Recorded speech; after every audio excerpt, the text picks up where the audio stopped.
Welcome to the Book of Urm, Chapter 2, Instinct and Vision. Instinct and Vision. Serpendus Endium awoke with a start, racked with shivers. He was warm, yet cold inside, and his muscles ached. His mouth was dry as a cadaver. Did he have a nightmare? Sweat streamed down his face as he sat up and noted the cool embers of the campfire's remains, barely visible in the darkness. He wondered if he had fallen ill during the night, or if something small and poisonous had bitten him while he slept. Looking up at the stars, he couldn't guess when dawn might arrive.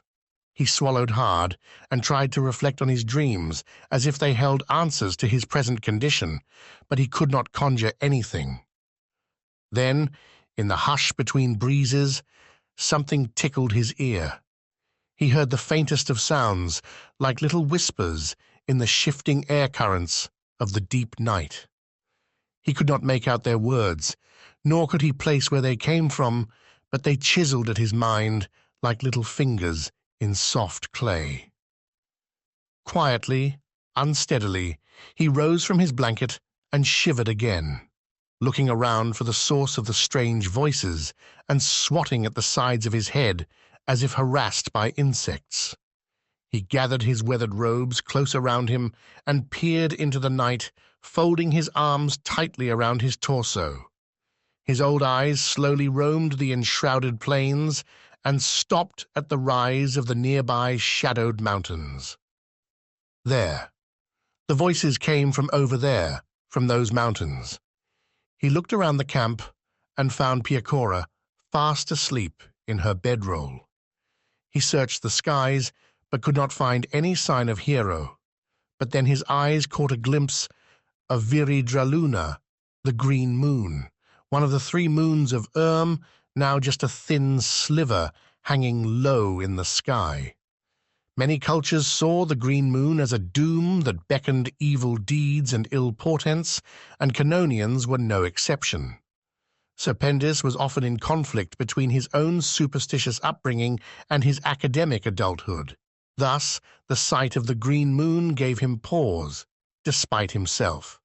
But then he spat at the green moon, declaring that he would not be swayed by the distant gaze of the sleepy green eye that watched him from just above the horizon like some celestial cat lying on its side, waiting to pounce.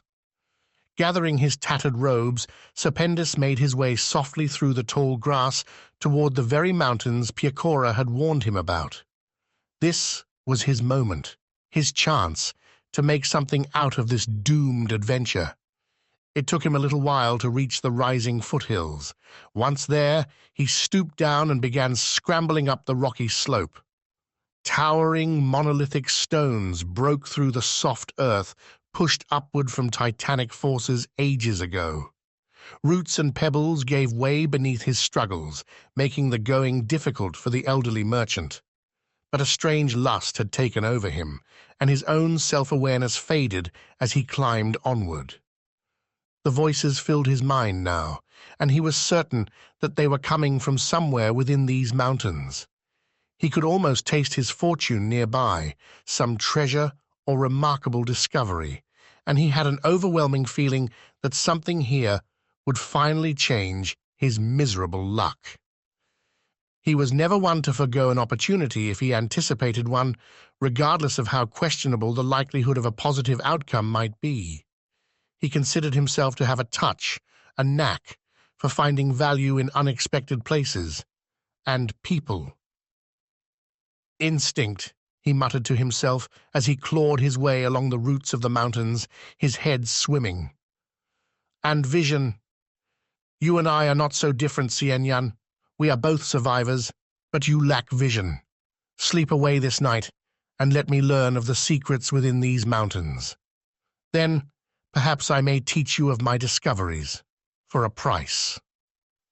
Finally, after more mumbled conversations with himself, he came upon a flattened area surrounded by tall boulders high over the grasslands below. The green moon hung emboldened in the night sky now, like a sharp tooth, piercing the haze of the horizon. It mocked him. He turned away from the vista, wrestling with his doubts and intoxicated mind, and there, behind sagging roots and vines, he discerned a black, narrow fissure between two large vertical monoliths of limestone. The strange discord of inharmonious voices haunting him emanated from the blackness within. He was certain of it.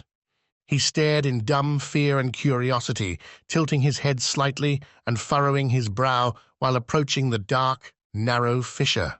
These voices, are they not the Fae? He whispered to himself. Concern haunted his eyes as he looked from side to side. Indeed, they are like the Fae, but they are unlovely and without melody. The voices chafe against one another. The discord, this tumult, it sickens me almost. He then slowly stepped into the cave, brushing away the dangling roots, and all at once the humming whispers stopped. He blinked several times, as if waking from a dream, and took a step back out of the cave to see if the voices would return. But they did not. He was once again in full ownership of himself, here alone on this small plateau high above the rolling fields below. He was afraid, but not ready to give in to his fear or quit on his calculating instincts.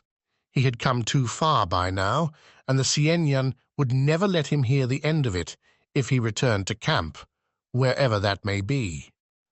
Realizing that he was most certainly now lost in these untamed lands only further calcified his resolve to plod onward, despite his trepidation. More to the mystery, he whispered unsteadily, his eyes wide as they circled around the cave's entrance. What was hiding within this cave? What had beckoned him here? And why? Is this the last time he would breathe pure, outside air? Again, he jousted between fear and ambition while lingering in the mouth of the cave. Then, finally committing himself, he conjured his courage and strode clumsily into the quiet darkness before him, while the green sickle moon watched on from its low perch in the sky. High walls of limestone, intricately laced with roots and weeds, surrounded him. As he went on, he noticed the ground descending gradually as the walls grew ever higher above him. All was silent in the darkness, save for his nervous breathing and soft footfalls. He was nearly blind, barely perceiving the subtle differences in shades and darkness before him. The air was thick, damp, like a membrane filled with unseen filaments that clung to his sweaty face. He felt the need to keep his mouth closed and breathed heavily through his nose.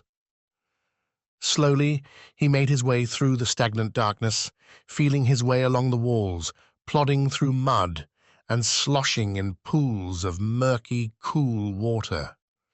Then, after a short while, he realized he could see, if barely a little better than before. He could make out the edges of the jagged walls around him and the soft, wet ground. He wondered aloud where the diffused light was coming from as the cave slowly revealed more of itself to him. But then, scrambling around a large, sharp boulder, he beheld a sight which stole his very breath away. In the mud before him gleamed the source of the strange light, a green haze that emanated from the muck itself.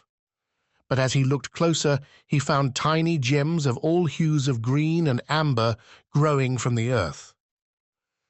The gems produced a soft, ambient light like filtered sunlight through a forested canopy. He hesitated for only a moment before kneeling in the mud and digging into the gems with his hands, picking at their roots and prying them upward. He did what he could to wipe them off as he filled his pockets and the folds of his robes with the strange emeralds. "I commend thee on thy vision, good sir," he mumbled in High Canonian through sweaty lips as his hands sank deep into the mud. "Only you could have found such a prize hidden beneath this muck, in such a dark place, in the wildest of places, in this unruly world. He continued digging and gathering emeralds while speaking softly to himself, oblivious of the surrounding denizens closing in. Sinewy humanoids with pale, translucent skin and large, white, lidless, unseeing eyes, distant relatives of the elves, separated from the Fae long ago, living all of their lives beneath the ground and in fear the sun. Gwagorbanog, the Hollow Elves, lost from light and cursed in darkness. Thank you for listening to this chapter from the Book of Urm. If you enjoyed this reading, like and subscribe to our channel and consider supporting us at the Book of Urm at patreon.com.